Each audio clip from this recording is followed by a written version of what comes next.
Welcome back and thank you for joining me. Time now for our faith panel, and joining me this week is Martyn, Whittock, author, educator and historian, and licensed lay preacher, and Jeremy Lawrence, Jewish educator and faith consultant. Welcome both of you. I'm going to start with you, Jeremy, because of course Friday and Saturday was Yom Kippur.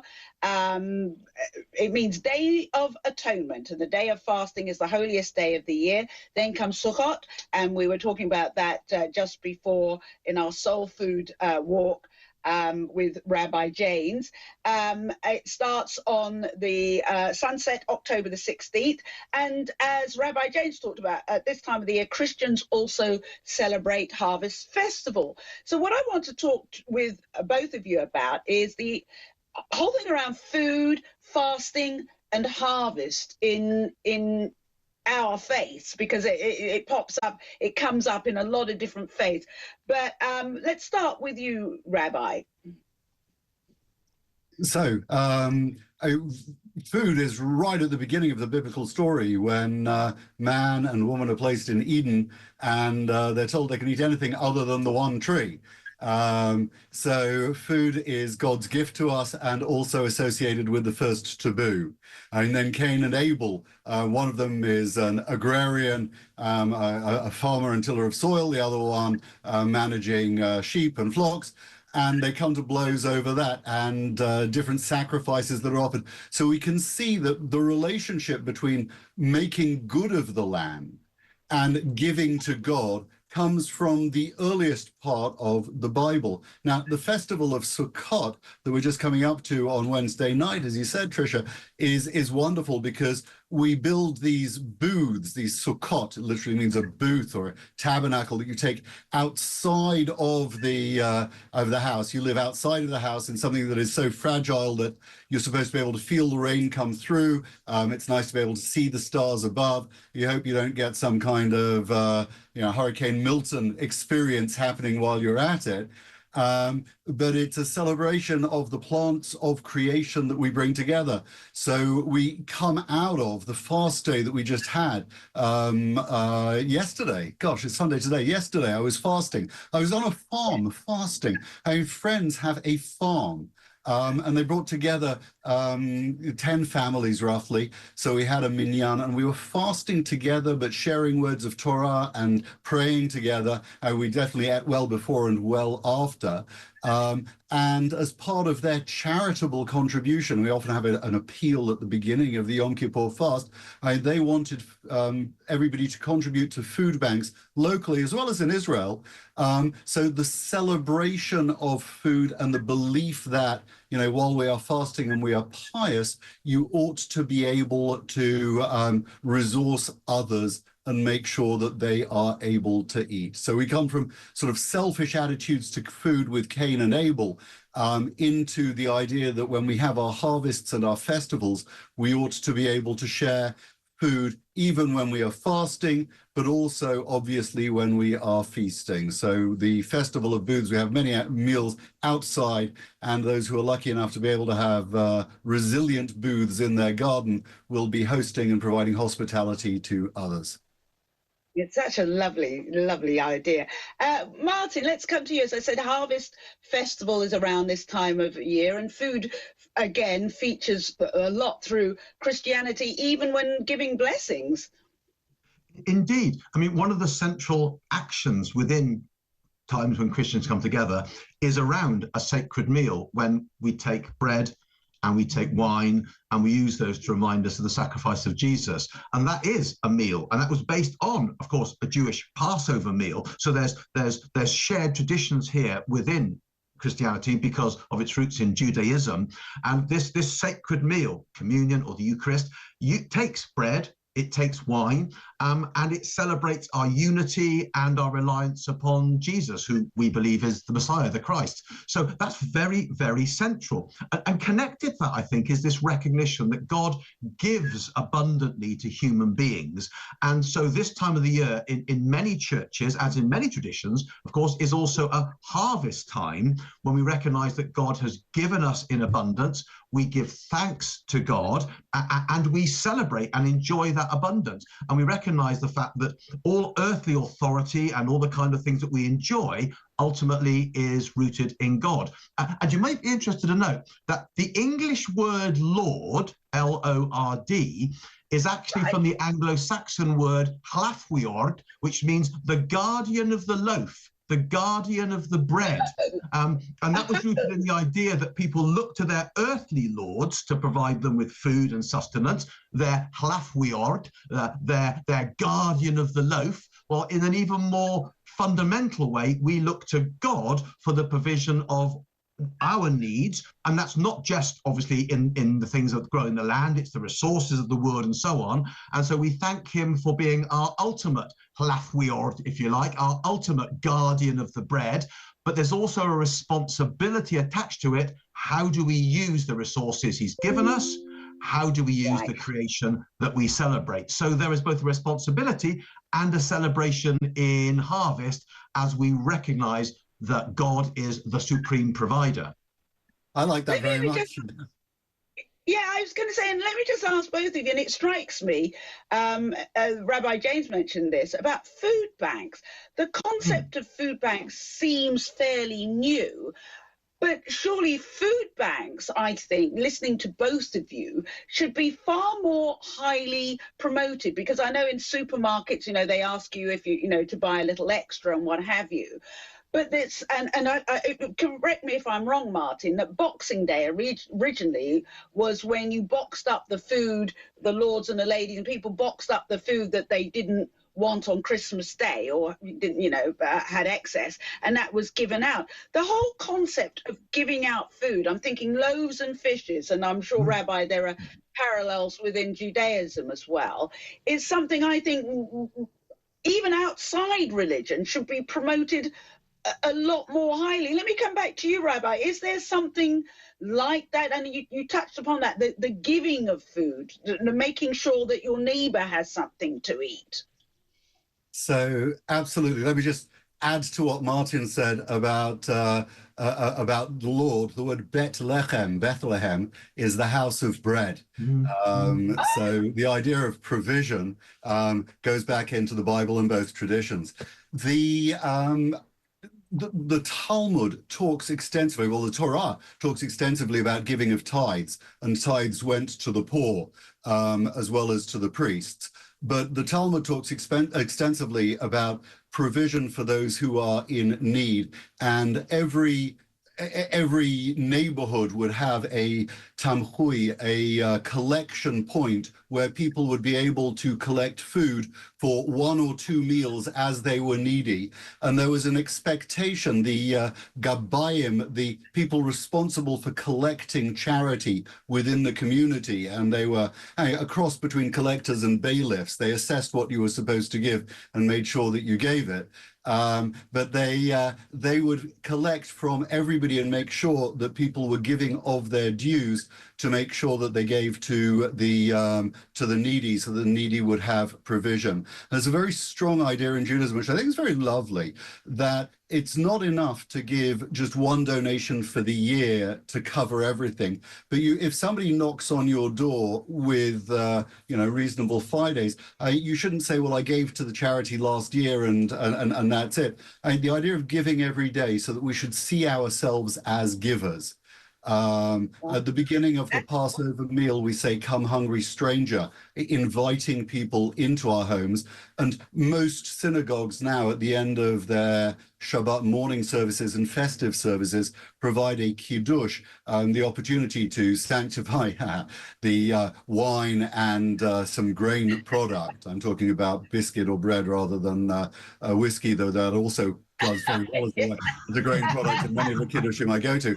But the idea of the kiddush is an opportunity to celebrate with the community and all those who wouldn't be able to go home and to be able to eat a festive lunch or a Shabbat lunch, the opportunity to participate in a communal eating and celebration of God together. So we pray together, but then we resource each other with food, because food gets to people spiritually, but also is a necessary part of tzedakah, of giving of what we have to do righteously in God's world. Great, and just to wrap this up, Martyn, I remember at school after Harvest Festival, etc., one of the most important things I learned, I hope they still do it in schools, was to actually go out and distribute the food ourselves. I don't know if they still do that. They probably wouldn't because of safeguarding, but I found as a child that was very important. Yes, at our Harvest Festival, we often ask for tins now and non-perishable food so that we can give it to food banks locally in the area that we live.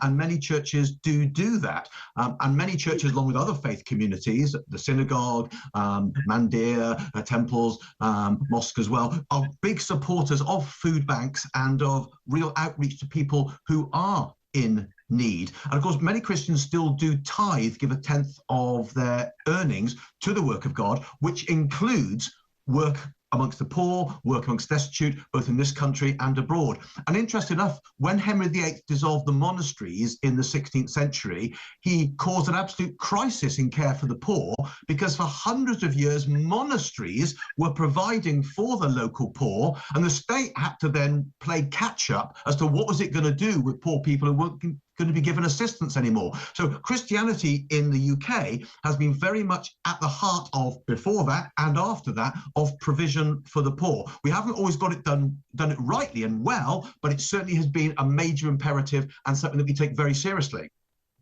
Yeah, it's I love it when so many people stand up and say, Britain is a Christian country, this is a Christian country, and you sort of think, well, then why don't we do things like that? Why don't we really look after the...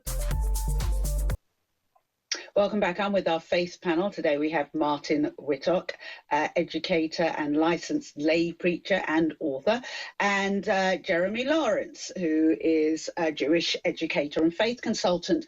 I wanted to talk about this. There's a huge movement on TikTok going on. Now, as we know, the UK seen more of the Northern Lights in 2024 than ever before. I mean, people are oohing and ahhing at that. This whole thing around TikTok, apparently there was an asteroid called 2024 PT5. It entered Earth's orbit on September the 29th. It's been declared on TikTok as the Star of Jacob prophecy was coming true. In other words, that an ideal ruler would be born with the ability to act as a god, a king, and a mortal being at the sight of this star. Now, over years, there are people who look for there he is online, he's saying the Star of Jacob's here.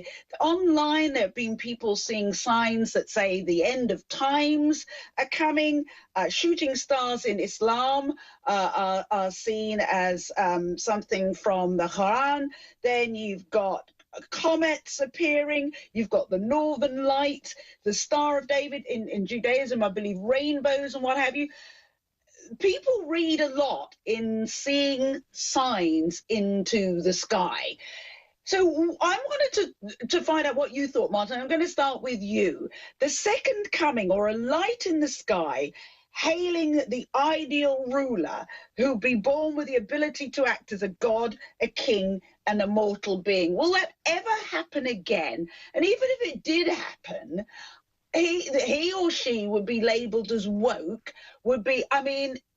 I can't even imagine how they get a foothold into, we get enough pushback talking about what we do, I do on this show, which is people coming together, people caring about each other, feeding people. It's just not sexy anymore. But what are your thoughts on this? People are forever looking to the skies and signs in the skies, and I'm guessing they have for time immemorial.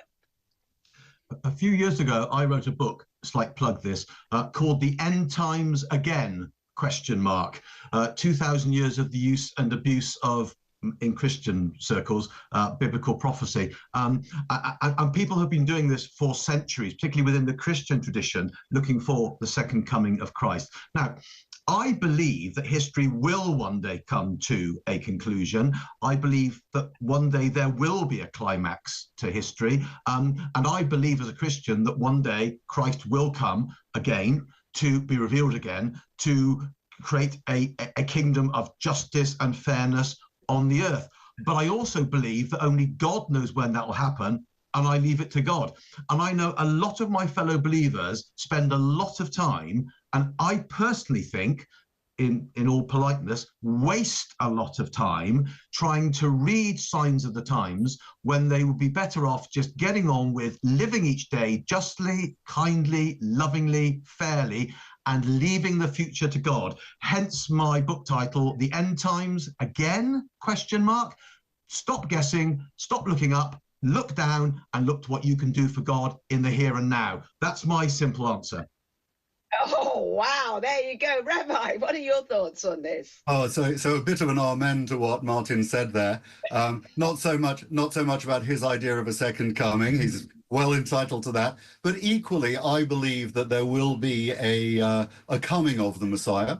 It's an axiom of Jewish thought, and that will be part of a reinstitution of justice. I'm not sure that it'll be an end of history. It's quite possible that the world will go on, but in a new mode.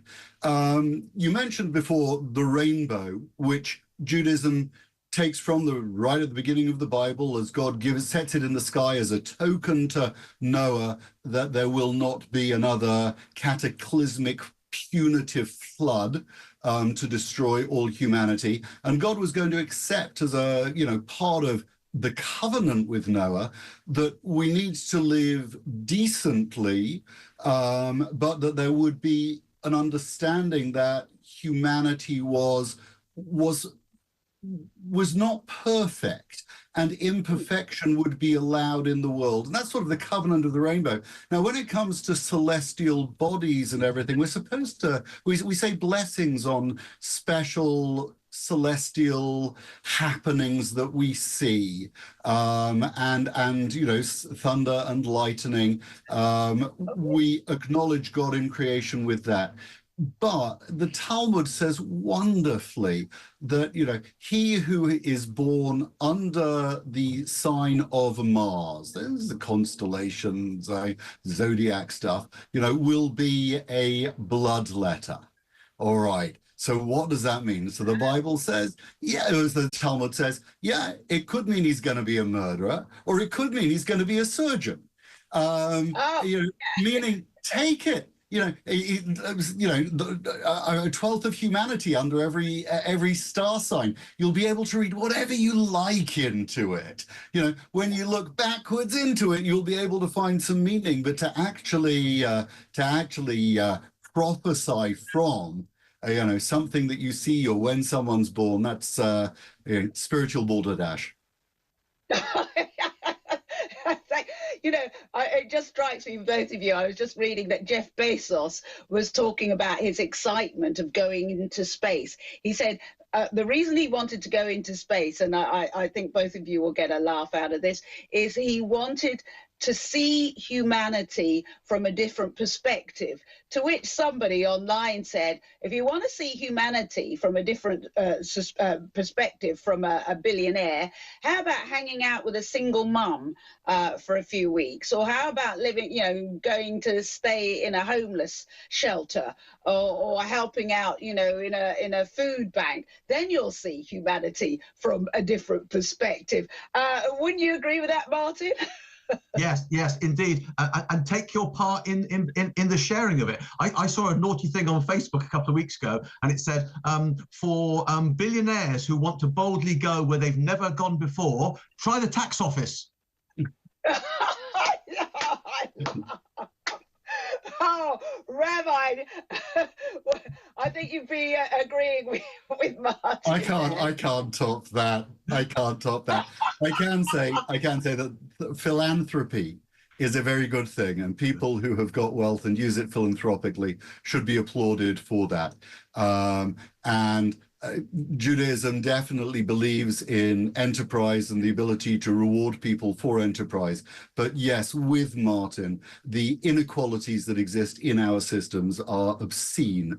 And I just wish that those who have the kind of astronomical wealth that can take them into space would be using it to address problems that you don't need to go into space to see.